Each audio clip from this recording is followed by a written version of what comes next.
Hello বন্ধুরা, তো আজ করব কিছু বোগেনভিলিয়া ডালের কাটিং চারা তৈরি করব। তো সেই জন্য দেখুন এই চারাগুলোকে ভালো করে কেটে নিয়েছি এবং ফাঙ্গিসাইড লাগিয়ে দিচ্ছি। তো প্রথমে কি করব, প্রথমে পরিষ্কার বালি নিতে হবে। বালি নিয়ে নিলাম, আর বালিটা প্রথমে জল দিয়ে ভিজিয়ে নিতে হবে ভালো করে। তো সেই জন্য আমি জল দিয়ে ভালো করে ভিজিয়ে নিচ্ছি। এরপরে এটা অন্য একটা কাঠির সাহায্যে একটু হোল করে নিতে হবে। যেহেতু আমি এখানে রুট হরমোন ইউজ করব, তো রুট হরমোনটা লাগিয়ে এটা প্রেস করলে মানে রুট হরমোনটা সরে যেতে পারে।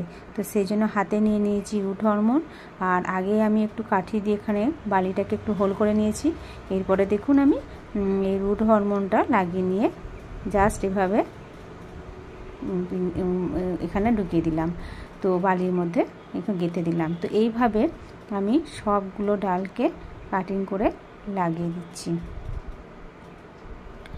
তো এই বর্ষাকালে যে কোনো ডালই রুট হরমোনেরও প্রয়োজন পড়ে না, মানে লাগিয়ে দিলেই হয়ে যায়, রুট হয়ে যায়। তো এইভাবে আমি সবগুলো লাগিয়ে দিলাম, আর এরপরে আমি উপরের দিকে যেগুলো কাটা অংশ আছে সেগুলো একটু ফাঙ্গিসাইড লাগিয়ে দিচ্ছি, তাহলে এটা পচে যাওয়ার সম্ভাবনা খুবই কম হবে।